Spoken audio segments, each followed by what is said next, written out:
Početak je se srećan početak radova. Hvala.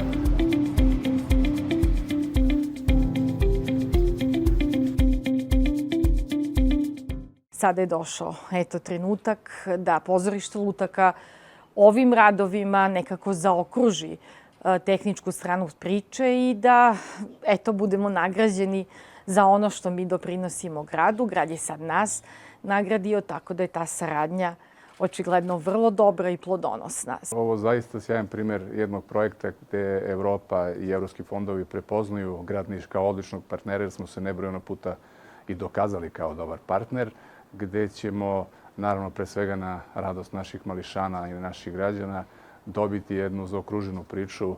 Grad želi da pomogne na svaki mogući način, da se višedecenijski problemi rešavaju i da naši najmlađi u ovom slučaju, ali i svi oni koji su poštovaoci ustanova kulture i njihovog programa, na najbolji način uživaju. Da jednoga dana planiramo i zašto da ne, i da realizujemo i koncertnu dvoranu i kongresnu dvoranu i da imamo i operu, da imamo mlade snage koje se školuju na našem fakultetu umetnosti, u našoj muzičkoj školi.